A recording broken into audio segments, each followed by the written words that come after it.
Bueno, el día de hoy el tema que nos reúne son las recomendaciones nutricionales generales para pacientes con enfermedades huérfanas.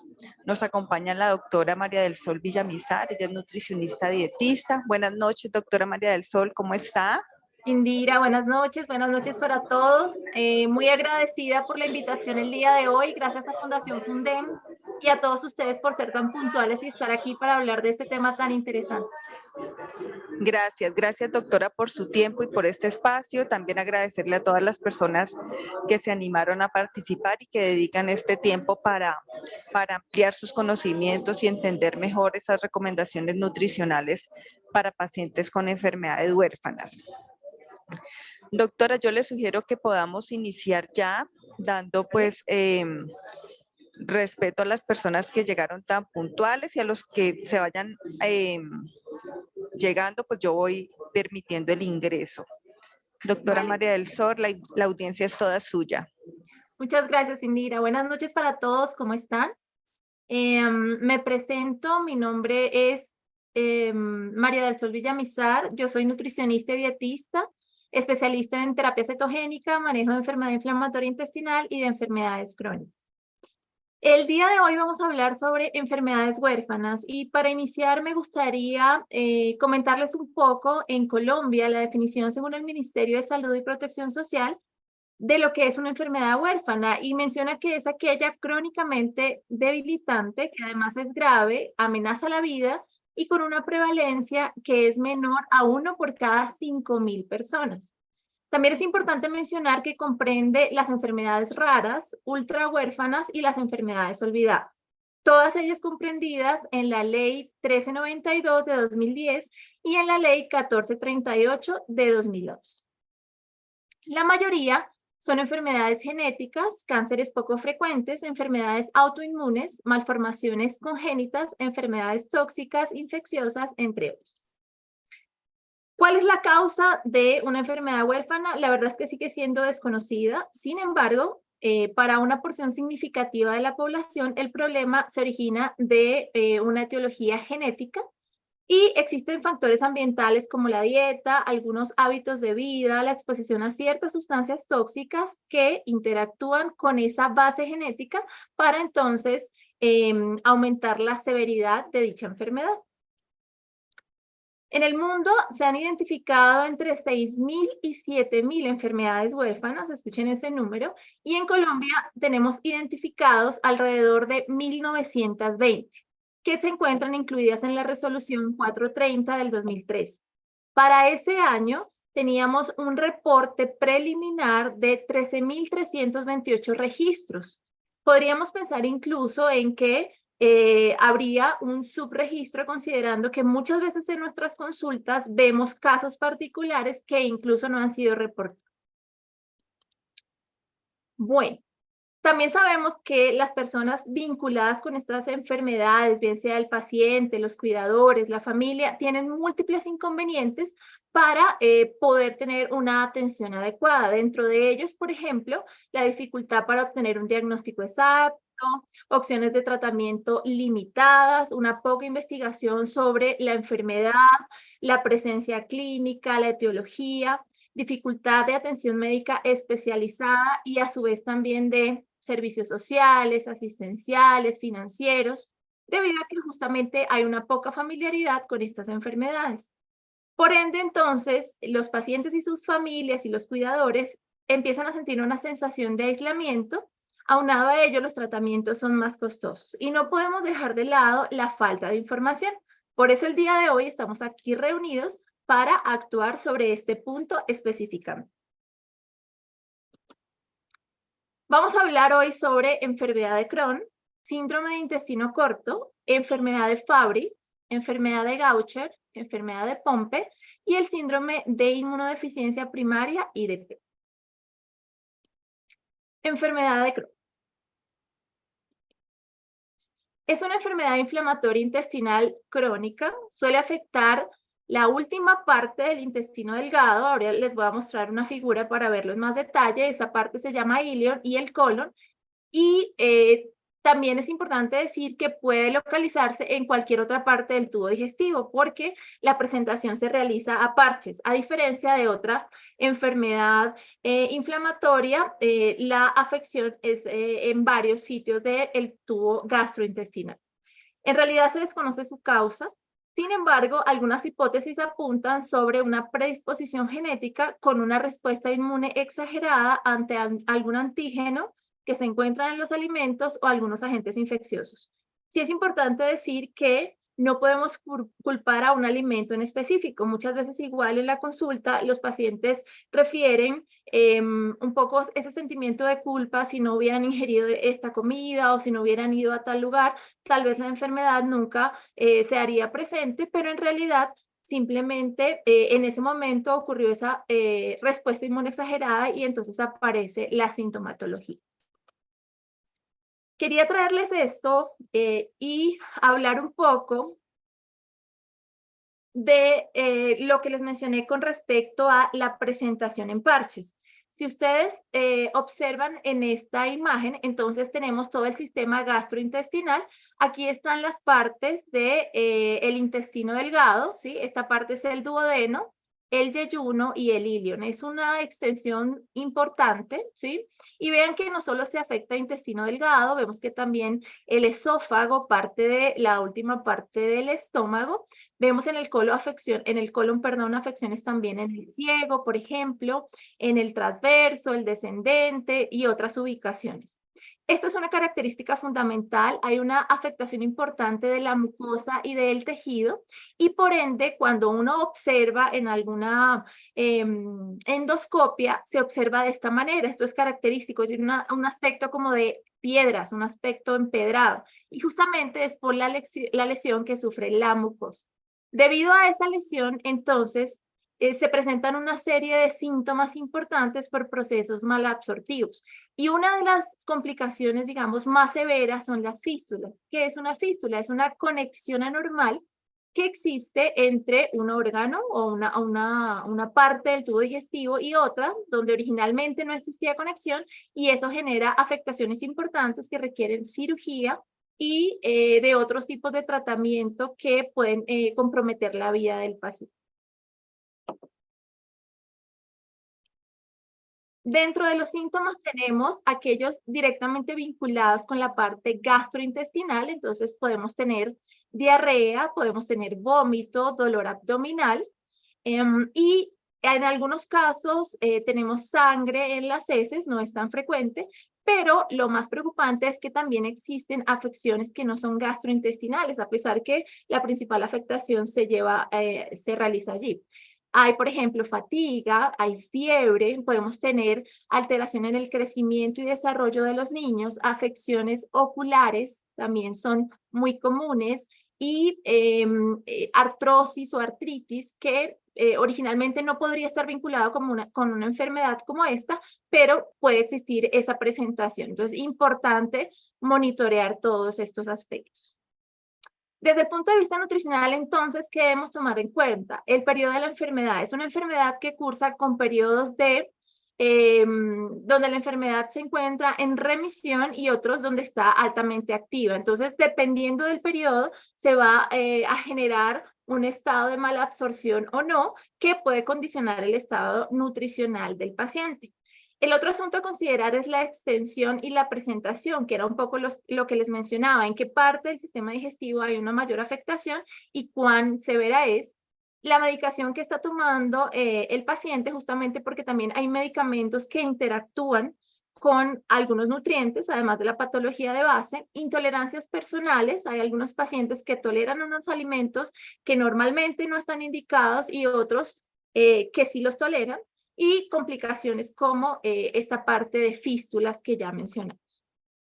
Otras consideraciones importantes, siempre considerar la alteración del estado nutricional, y esa alteración se genera por una reducción en la ingesta de los alimentos. También hay necesidades aumentadas considerando que es una reacción inflamatoria importante, estas pérdidas de nutrientes porque ese proceso malabsortivo e inflamatorio importante no permite esa absorción efectiva y entonces se genera todo lo que vemos listado más abajo. Pérdida de peso, retraso en crecimiento y desarrollo en niños, anemia, astenia, que es esa presencia de debilidad muscular, calambres también a nivel muscular, osteoporosis y debilitamiento del sistema inmune con una mayor predisposición a tener cuadros infecciosos. ¿Cuáles son los objetivos entonces del tratamiento nutricional? Siempre mantener y mejorar el bienestar del paciente, la calidad de vida de este, tomando en consideración la perspectiva del paciente. ¿Por qué les menciono esto? Porque a veces nosotros desde la parte asistencial nos ocupamos de la prescripción farmacológica, de la prescripción médica, de los cuidados nutricionales o la prescripción nutricional y muchas veces no escuchamos al paciente. Y escuchar al paciente es muy importante, a su familia, al cuidador, considerar qué es exactamente lo que responde a tener una mejor calidad de vida. El otro punto importante es eliminar los síntomas que ya vimos y minimizar efectos colaterales y adversos a largo plazo, como lo que mencionamos acerca de desnutrición y otras afecciones como las fístulas, procesos quirúrgicos, entre otros. Reducir el proceso inflamatorio y favorecer la cicatrización de ser posible. No siempre se logra, pero ese es uno de los objetivos. Mantener periodos de remisiones estables combinados con medicamentos es fundamental porque eso mejora toda la condición clínica del paciente. Evitar hospitalizaciones recurrentes y cirugías. Alcanzar ese adecuado estado nutricional y una adecuada alimentación, una adecuada educación, perdón, en alimentación y nutrición. Esta parte también es muy importante porque los pacientes llegan con múltiples preguntas sobre los productos que podrían ser benéficos para ellos o no, y también con muchos temores. Muchas veces condicionan su alimentación de tal manera que evitan consumir algunas cosas que podrían incluir y empiezan a generar un proceso de malnutrición mayor, además del que le genera la enfermedad. Entonces, importante considerar esta parte. Entonces, ¿cómo lograr estos objetivos? Monitorear el estado nutricional. ¿Cómo lo hacemos? Mediante la toma de medidas antropométricas, peso, la talla.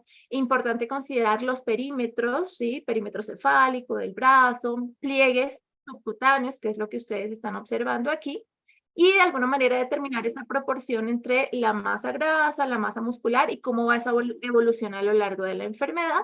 Y la otra manera es hacerlo mediante exámenes bioquímicos de esta manera para determinar entonces si hay complicaciones como anemia o algún déficit de nutriente en especial. Es importante también entonces personalizar ese tratamiento nutricional y dietético. Normalmente recomendamos la inclusión de alimentos ricos en omega 3, un poco lo que ustedes ven aquí, ¿sí? Pescados como por ejemplo el atún, nuestra versión de omega 3 en pescado de río, por ejemplo, es la trucha, resulta más económica y es una excelente opción también. Algunas semillas, aceites de oliva, semillas de chía, semillas de linaza, en fin. Y todo esto es importante también considerarlo dentro de la alimentación, también tomando en cuenta ese periodo en el que el paciente se encuentra. Prebióticos y probióticos para mantener la integridad de la microbiota, algunas vitaminas y minerales críticos, considerando que la última parte del intestino es la más afectada, como por ejemplo la vitamina B12, allí es donde se produce la absorción y si a ese nivel está la afección, pues es importante incluirla de manera intramuscular, el hierro, el calcio, entre otros. Evitar el ayuno terapéutico, un poco lo que les mencionaba, antes se consideraba que el ayuno en los pacientes mejoraba el cuadro clínico, en realidad se ha demostrado que no es así, y también se le explica a los pacientes que el que evite comer por temor, pues tampoco va a mejorar su cuadro. Al contrario, podría empeorar el cuadro inflamatorio y el dolor. Alimentos de fácil digestión y absorción, no muy elaborados, no muy condimentados, que no sean altos en grasa. El manejo del aporte de fibra, considerando la etapa en la que se encuentra justamente la enfermedad, a veces cursa con diarrea severa cuando está en un periodo muy activo o estreñimiento por el contrario. Entonces es importante regularlo para evitar obstrucciones, que es otra de las complicaciones. También el manejo de lácteos por intolerancia y de gluten, que es una proteína que se encuentra en el trigo, la cebada, el centeno y un componente similar en la avena. Fraccionar las porciones de alimentos es importante porque muchas veces el paciente está hiporéxico, es decir, su apetito es más bajo de lo habitual y el aporte hídrico es fundamental, preferiblemente agua, evitando cafeína y bebidas con gas que empeoran los síntomas gastrointestinales. Otro asunto importante es el uso de complementos nutricionales, alimentos con propósitos médicos especiales, bien sea vía oral, enteral o parenteral. ¿Qué significa?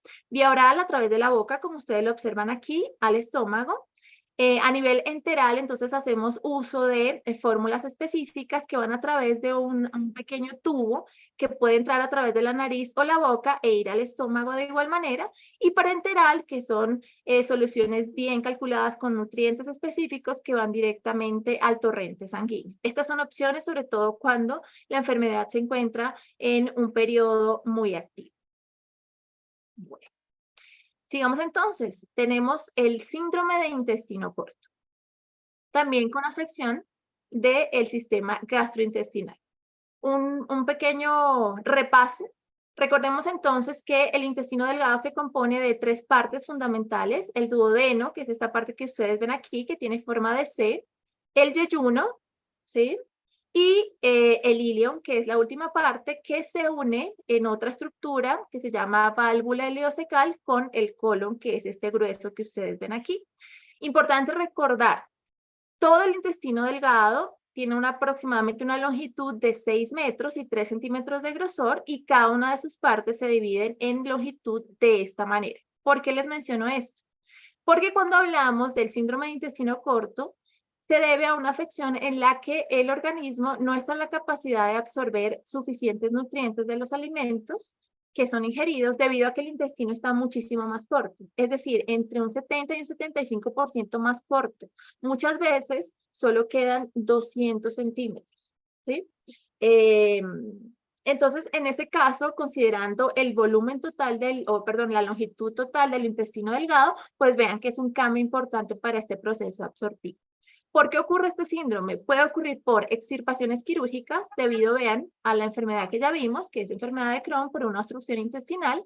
También puede ser por cáncer y lesiones traumáticas, por ejemplo, algún accidente, heridas por arma de fuego, cortopulsante, entre otros, y algunas malformaciones congénitas que ocurren desde la etapa de formación intrauterina, que generan esta malformación y al final el síndrome que mencionamos. Esto solo como a nivel ilustrativo para que consideremos qué es lo que ocurre cuando hacen procesos quirúrgicos.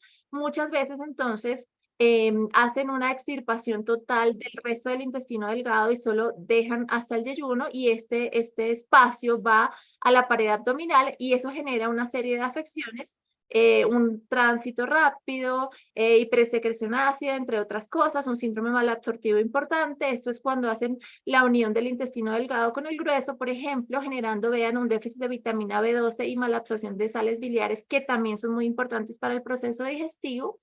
Y el tercer tipo, que es también otro procedimiento quirúrgico. Entonces, a nivel quirúrgico pueden considerarse los 3 tipos, todos ellos generando procesos malabsortivos, y considerando el proceso a realizar, pues se debe hacer la intervención nutricional. ¿Cuáles son los síntomas más comunes? Los que ustedes ven aquí: diarrea. Las heces generalmente son grasosas y malolientes, eso se denomina esteatorrea. Tenemos fatiga justamente por ese proceso de mala absorción, con pérdida de peso, malnutrición o desnutrición. Deshidratación. Hay un desequilibrio de electrolitos y de agua, básicamente, entonces se genera ese proceso de deshidratación.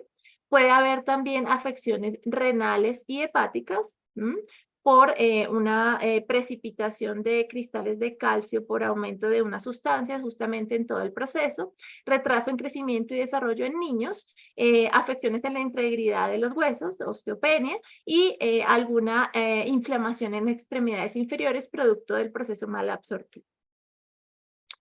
Desde el punto de vista nutricional, entonces, ¿qué es importante? Si estamos hablando de este síndrome de intestino corto por algo postquirúrgico, es importante considerar en qué etapa de esa fase postquirúrgica estamos, si es inmediatamente después del procedimiento, si han pasado algunos días o meses, y esas características que les mostraba anteriormente, de dónde se genera la lesión o dónde está la unión o la anastomosis. Entonces, ¿qué es importante controlar? El control de pérdida de agua y electrolitos, verificar la tolerancia y qué vía de alimentación vamos a usar. Normalmente se usa al inicio la que les mencioné, que es la parenteral, a través de una vía directamente al torrente sanguíneo, y posteriormente se va probando la vía enteral, que ya es usando todo el sistema gastrointestinal, y solo más o menos hasta 6 o 12 meses después se iniciaría la vía oral. Y es muy útil el uso de alimentos con propósitos médicos especiales, específicos, fuente de ciertas sustancias como nitrógeno, con un aporte adecuado de carbohidratos, pero sí muy bajo aporte graso, justamente por lo que les mencionamos o les mencioné de la esteatorrea. Debe ser debe ser un plan de alimentación según tolerancia a la vía oral, cuando la toleren, hipercalórico, concentrado en el aporte calórico, adecuado en proteínas, pero bajo en grasas, con adecuado aporte también de carbohidratos, sobre todo del tipo complejo.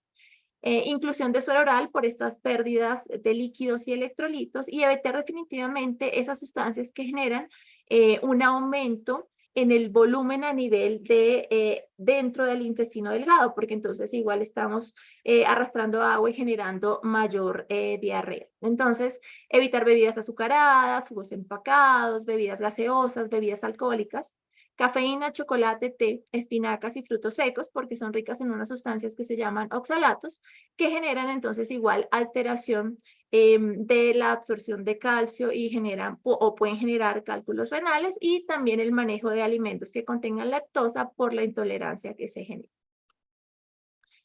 También es importante considerar porciones pequeñas. Recuerden que estamos hablando de un paso rápido desde el estómago hacia una parte del intestino que no estaba preparado para recibir el alimento. Entonces, fraccionarlo entre 5 a 7 comidas al día, así como cuando comen los chiquitines, y suplementación de nutrientes específicos, fibra soluble, ácidos grasos de cadena corta, son unas sustancias que nutren las células del colon, y eso genera una mejor tolerancia incluso del remanente del intestino delgado, triglicéridos de cadena media para fácil absorción, otras sustancias como el ácido oleico, que también es un tipo graso que mejora el proceso de cicatrización, vitamina B12, calcio, zinc y vitaminas liposolubles como las que ustedes ven ahí, porque pueden verse alteradas en cuanto a la absorción debido a la recesión que se hizo.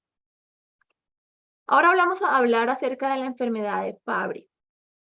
Y es interesante decir que es una enfermedad de origen genético que se hereda, ¿sí? Es decir, la heredamos de nuestros padres, y está ligada a un cromosoma específico, que es el cromosoma X, que nos brinda caracteres sexuales, sobre todo en nosotras las mujeres, debido a la deficiencia de una sustancia específica que se llama alfa-galactosidasa A. ¿De qué se encarga esta enzima dentro de la célula? De degradar lípidos que son muy grandes. Les traje esto un poco para que podamos observar cómo se puede heredar esta enfermedad. Entonces, si tenemos un padre afectado y una madre sana, lo más probable es que el producto que tiene los dos alelos X sean afectados, es decir, estén enfermos, tengan la enfermedad de Fabry, y los que contengan XY en estos alelos, entonces serían sanos. Si por el contrario tenemos un padre sano y una madre afectada, entonces existe un 50% de probabilidad en ambos lados, bien sean niños, niños, perdón, o niños. Entonces, este defecto que les mencioné, ¿sí?, genera la acumulación anormal de esta sustancia GB3, no nos vamos a enredar con los nombres, en diferentes órganos y tejidos, por lo que entonces podemos considerar que es una enfermedad de presentación multisistémica. Vean entonces que cuando tenemos una persona que no está afectada, consume cierta cantidad de alimentos, el lisosoma es una estructura que está a nivel celular dentro de la célula, y allí está la enzima, ¿sí?, que es la encargada de generar que esta sustancia que se produce pueda transformarse en partículas más pequeñas y expulsarse a la orina o cumplir otras funciones o ir al torrente sanguíneo. Cuando el paciente o la persona está afectada, ese consumo pues se sigue produciendo, pero ya no tenemos la acción de la enzima. Entonces, al final, las moléculas se quedan intactas, y eso es lo que ocasiona el daño celular. ¿Cuáles son los síntomas? ¿Qué es lo que vemos? Vemos entonces un episodio o episodios de dolor en manos y pies. Eso se llama acroparestesia. Grupos de pequeñas manchas oscuras en la piel, ahora les voy a mostrar una foto, se llama angioqueratomas. Una disminución en la sudoración, opacidad en la parte frontal del ojo, en la córnea, pérdida de la audición también, fatiga y síntomas gastrointestinales como dolor, vómito, diarrea y algo que se llama abdomen agudo, que es una combinación de la sintomatología dolorosa a nivel gastrointestinal de forma muy rápida. Vean lo que les hablaba acerca de los síntomas. Esta es una córnea justamente afectada por enfermedad de Fabry y estas son las lesiones en piel. Vean que se ven como unos puntitos rojos por esa acumulación de esta sustancia. Síntomas crónicos a largo plazo, entonces empezamos a generar daños en diversos órganos, insuficiencia renal, puede haber hipertensión arterial, enfermedades del corazón y afecciones aún más graves como infartos o ataques al corazón y enfermedades cerebrovasculares, además de obstrucciones pulmonares. ¿Cuál es el abordaje nutricional?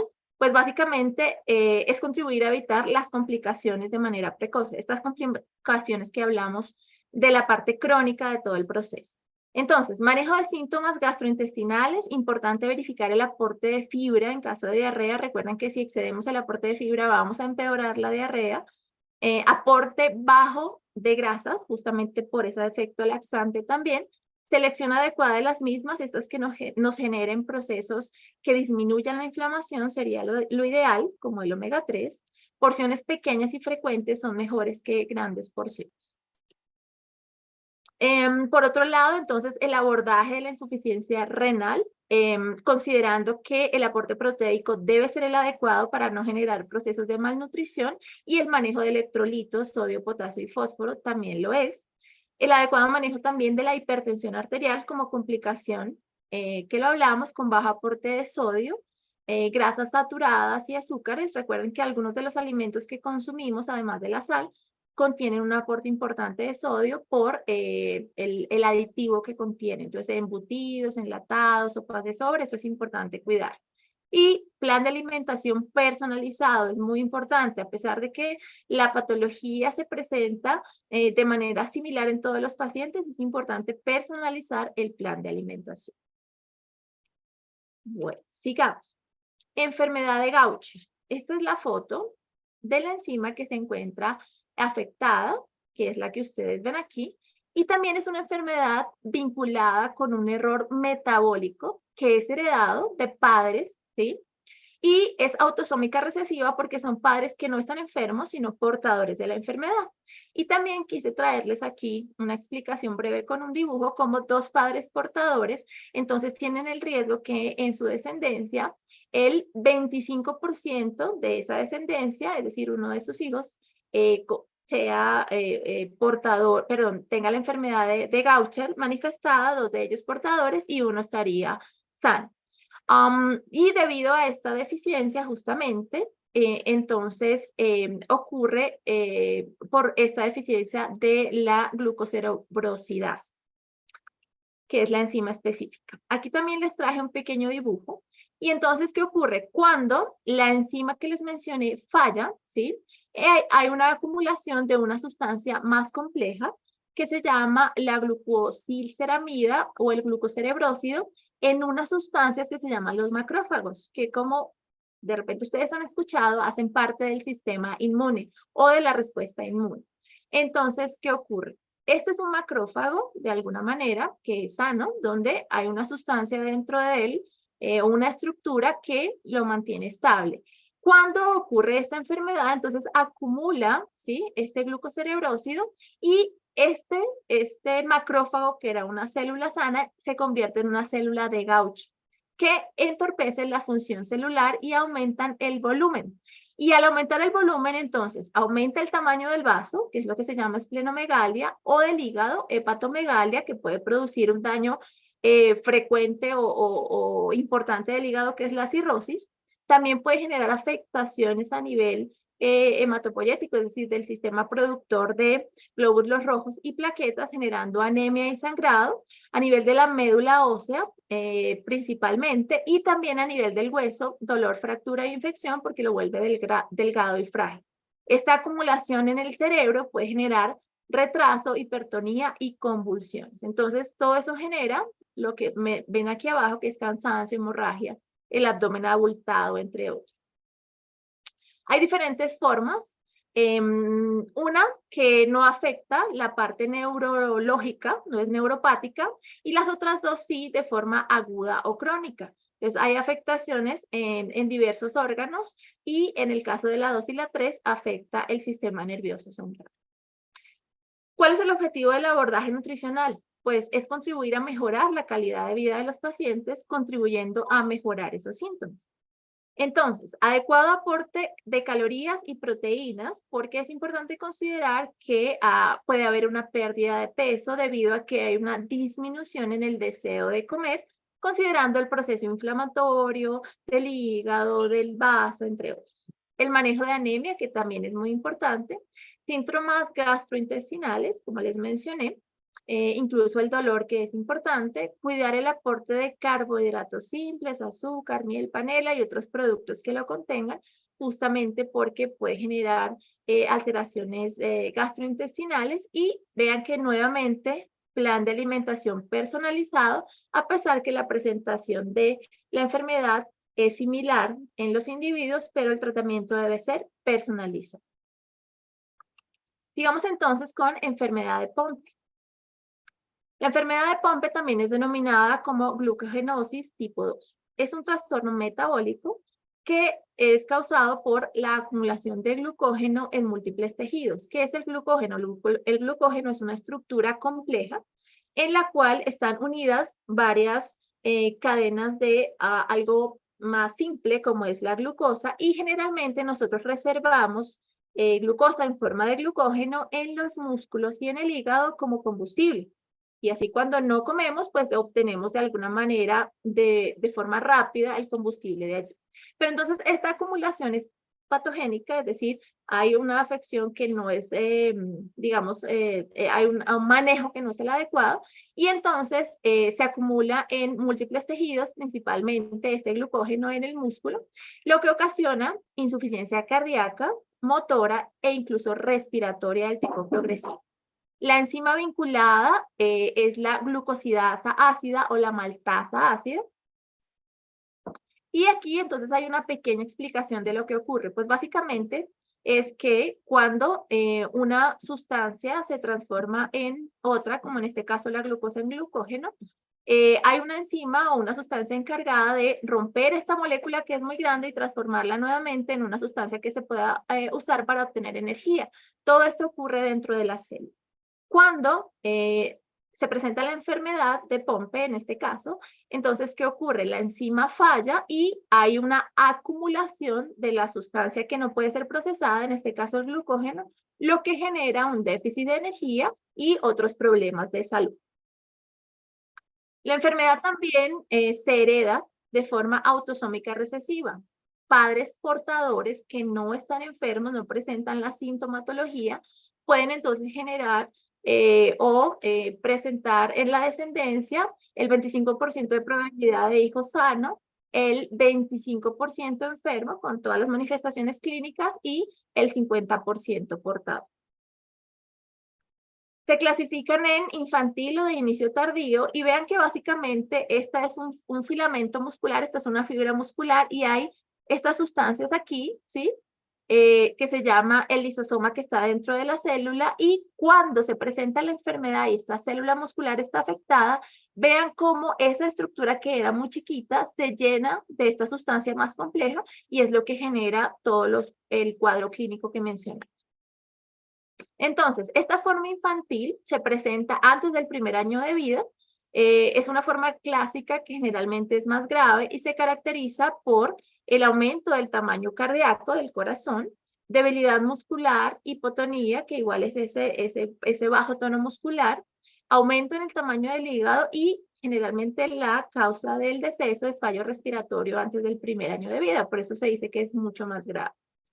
Hay una forma tardía que se presenta después del primer año de vida y hay una afección de la musculatura esquelética, hay una debilidad muscular progresiva que puede conllevar a una enfermedad o una insuficiencia respiratoria. Hay dolor muscular, calambre, hay retraso en crecimiento y desarrollo, y vean que también dificultades para masticar y tragar, para deglutir. Ahí entonces también debemos considerar el abordaje nutricional. ¿Qué queremos? Mejorar la calidad de vida siempre, monitorear el crecimiento y desarrollo, porque justamente estas afecciones en masticación y deglución pueden generar que no se completen los aportes nutricionales requeridos, dar el suficiente aporte calórico dentro de un plan de alimentación, además hiperproteico, alto en proteínas. La otra cosa importante es determinar si alimentar al paciente vía oral es seguro, porque a veces estas alteraciones en masticación o deglución pueden generar otras afecciones, como que parte de ese alimento se vaya, por ejemplo, al pulmón y eso genera broncoaspiración, infecciones a repetición y nos complicaría el cuadro. Entonces, lo ideal es asegurarse de que mediante un examen que se llama cine deglución determinemos esa seguridad de la vía oral. Si generamos entonces también un abordaje con posible instauración de terapia cetogénica, que es un plan de alimentación en el cual el mayor aporte calórico, más o menos en este caso entre un 60 y un 70%, se aporta de grasas, preferiblemente monoinsaturadas y poliinsaturadas, que básicamente se reportan alimentos como aceite, aguacate, en fin, y tecnificarla mediante un suplemento especial con una reducción importante de carbohidratos. ¿Cuál es el objetivo? Que el cuerpo empiece a usar otro combustible que no es la glucosa y entonces pueda manejar esa acumulación de glucosa. Modificación en la consistencia de los alimentos, el uso de espesantes, por lo que les mencionaba, por esos problemas de deglución, sobre todo para evitar la broncoaspiración.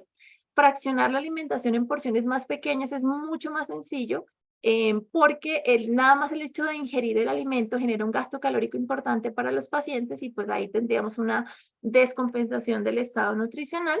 Suplementación con vitaminas y minerales es muy importante justamente también por esto y vean de nuevo, plan de alimentación personalizado, a pesar que la presentación clínica puede ser muy similar. Y por último, hablaríamos del síndrome de inmunodeficiencia primaria, IDP. Las inmunodeficiencias consisten justamente en esa disfunción del sistema inmunitario, lo cual resulta en aparición y en una recidiva, es decir, esa probabilidad que la infección regrese en un periodo incluso de recuperación. Esas infecciones se generan con mayor frecuencia de lo habitual, pueden ser más graves, de una mayor duración y además el medicamento, los antibióticos no resultan del todo eficientes.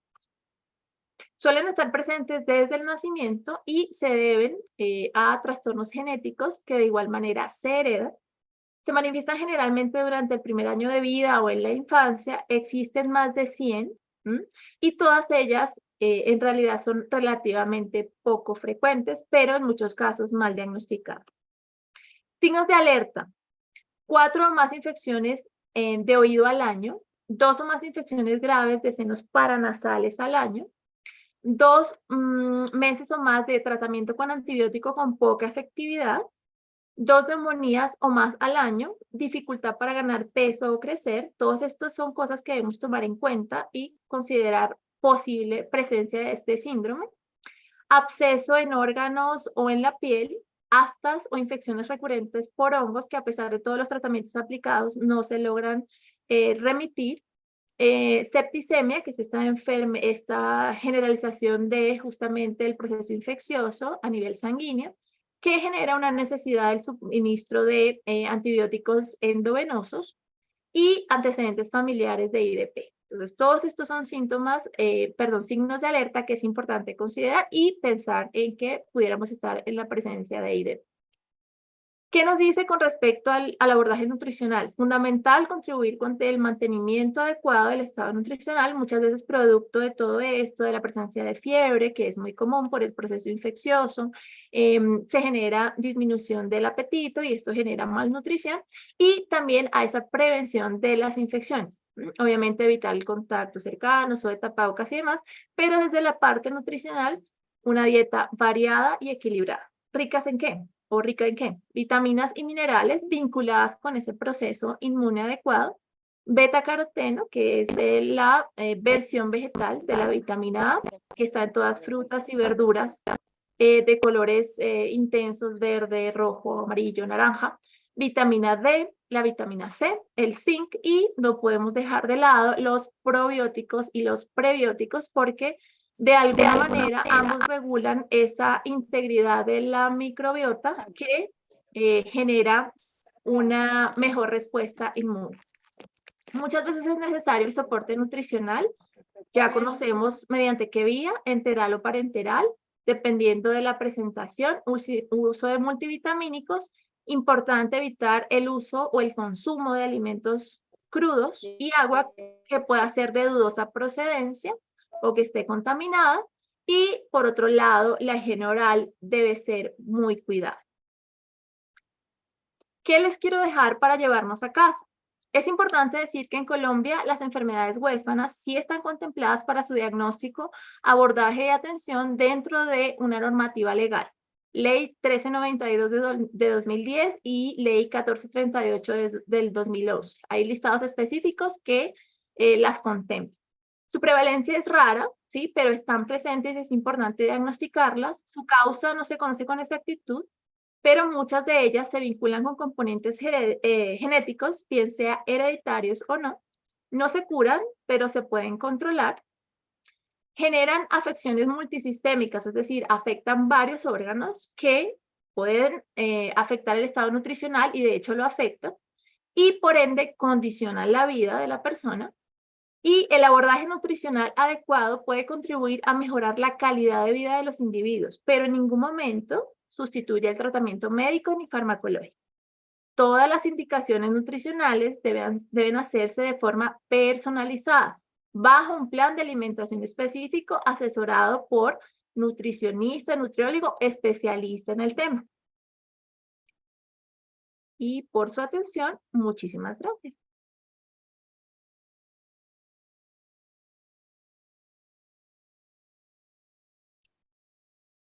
No sé si tenemos alguna pregunta. Doctora María del Sol, muchísimas gracias.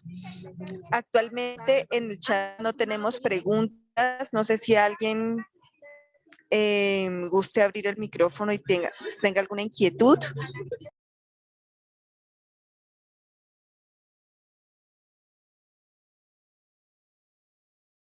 Por ahí veo que gracias. Alguien con Redmi 9 tiene levantada la mano. ¿Puedes abrir tu micrófono? Disculpa que no veo tu nombre.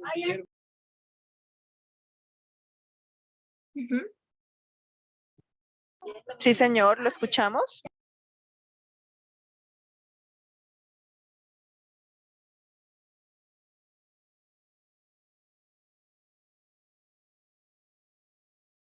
Ladies Daza. Buenas noches, Lady. ¿Cómo está? Ladies.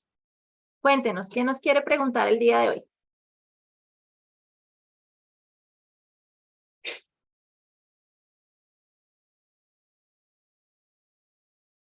Es madre de la paciente Ellen González. Hay una pregunta que dice que qué se podría hacer con la inercia intestinal.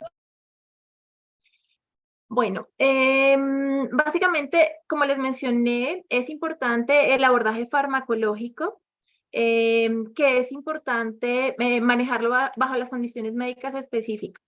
En patologías como estas, la parte nutricional nos permite mantenimiento del estado nutricional, pero no sustituiría el tratamiento farmacológico. Entonces, el abordaje primordial es el tratamiento farmacológico y considerar la intervención de ciertos nutrientes, aporte de fibra, el tipo de fibra, los alimentos seleccionados, pues para garantizar que vayamos a generar más bien un cuadro benéfico y no una afección mayor dentro del cuadro clínico general. Entonces, hay que evaluarlo paciente a paciente y verificar qué es lo que nos puede ayudar para mejorar la condición. Ok.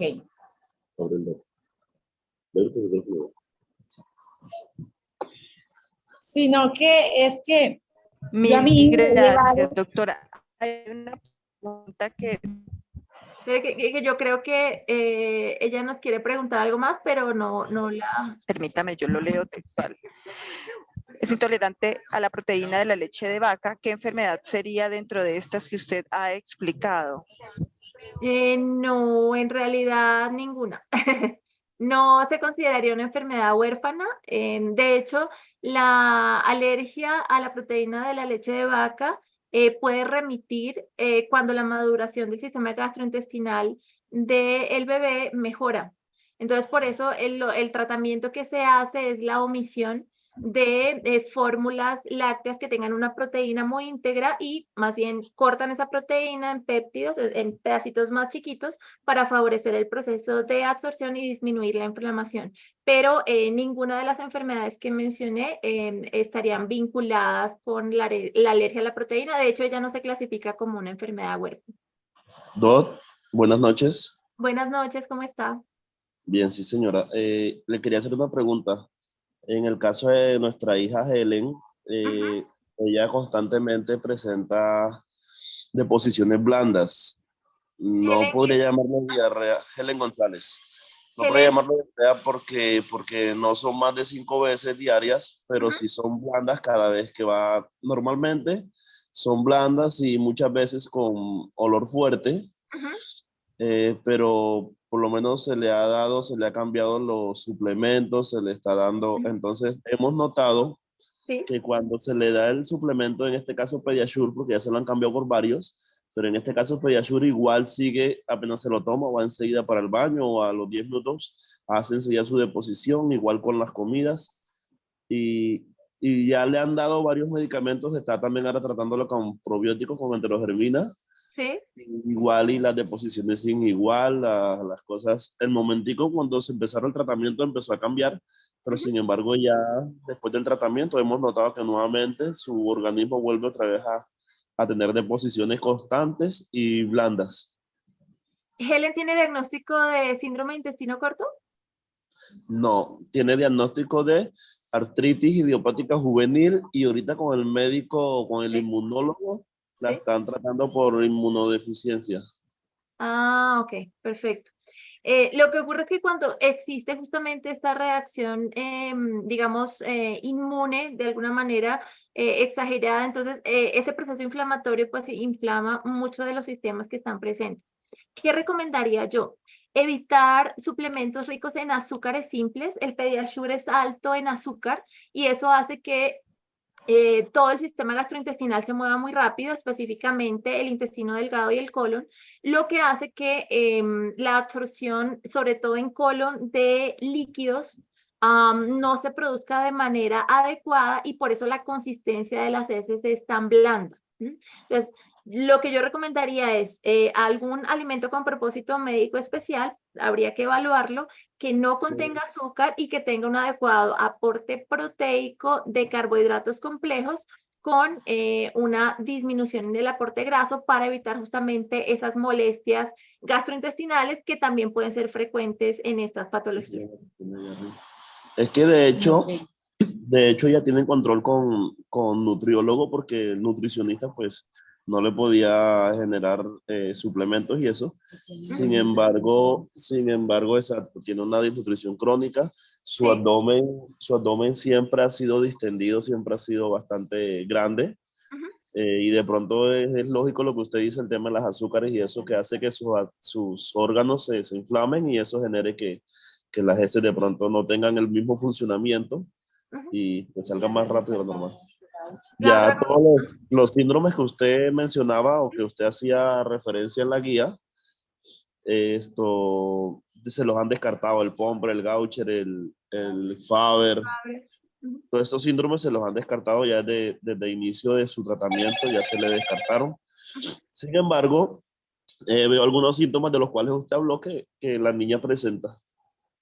Sí, normalmente en estas inmunodeficiencias ese toque gastrointestinal está presente. Entonces sí es importante manejar como esa selección de los carbohidratos que hacemos, el aporte graso también y de alguna manera también la temperatura de los alimentos cuando hacemos la ingesta de alimentos muy fríos o muy calientes. Eso hace que los movimientos de todo el sistema gastrointestinal o bien se enlentezcan o vayan muy rápido y eso genera molestias y las porciones de los alimentos, ¿sí? Entonces, por eso yo decía, es preferible hacer fraccionamientos, así sean 5 o 7 comidas, donde garanticemos que ella consume ese aporte específico en el momento y además que va a ser mucho más fácil si le genera hiporexia, es decir, una disminución en el apetito. Entonces, esa sería mi recomendación, pero pues igual hay que verificarlo, como les mencioné, mediante un plan de alimentación específico. Sí, claro. Le quiero hacer otra pregunta. En este caso, por ejemplo, la niña está siendo tratada con Pediasure, ya se le había cambiado, como le he dicho, por Neocase, se le ha cambiado por Enzoi, y ¿Sí? ninguno hemos tenido la respuesta adecuada para que la niña suba de peso, porque entre otras cosas está baja de peso y está baja de talla, bastante, pues obviamente por el tratamiento, porque tiene manejo con corticoides y eso le Claro. afecta bastante también a su crecimiento y en el tema de su peso. Pero entonces, ¿qué suplemento nos recomienda de pronto que podamos manejar y hablar con el nutriólogo, que es el que le hace porque igual ya él literalmente no, pues no nos da más, sino mantengan una dieta saludable y denle la comida bien y des el suplemento, pero el suplemento en ocasiones de hecho nos toca suspenderlo debido a los procesos que la niña tiene cuando toma el medicamento, el suplemento, perdón. ¿Qué edad tiene, chiquitina? Él tiene 10 años. Ah, bueno.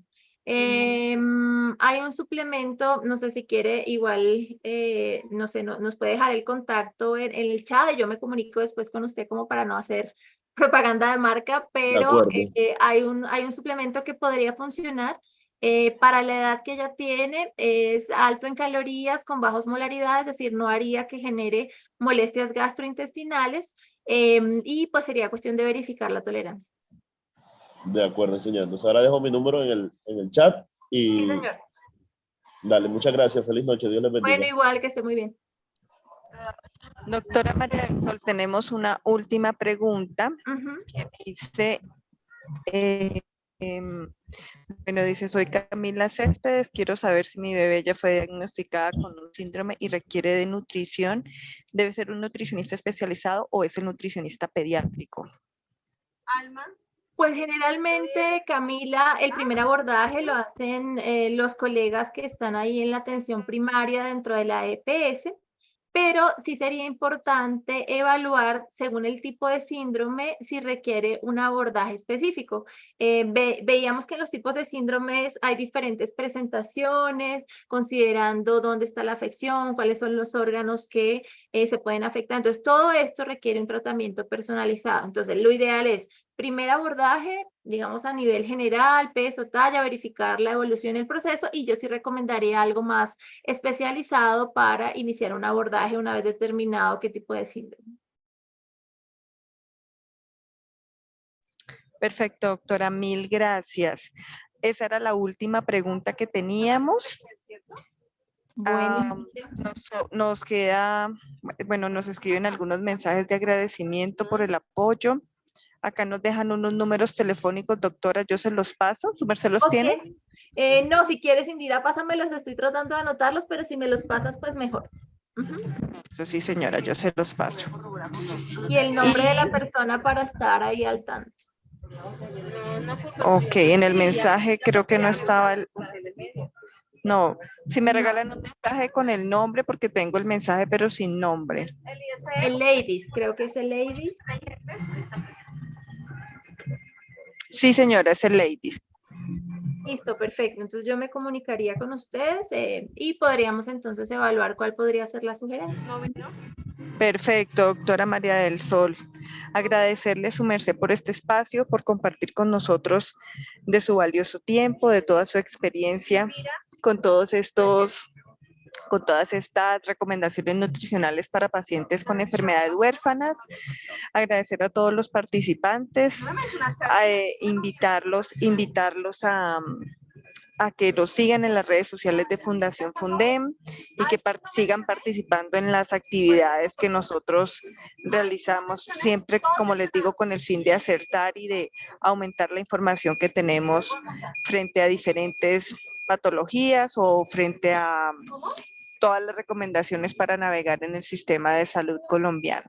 Desde Fundación Fundem les enviamos nuestro agradecimiento, les deseamos una feliz noche y nuevamente mil gracias por participar. Muchas gracias, Indira, por la invitación. Gracias a Fundación Fundem, a todos ustedes por estar aquí, que estén muy bien, que descansen. Buenas noches. Buenas noches, doctora. Feliz noche para todos. Un fuerte abrazo. Igual, que estén bien. Hasta luego. Igualmente. Muy amables doctoras. 14, 15, 16.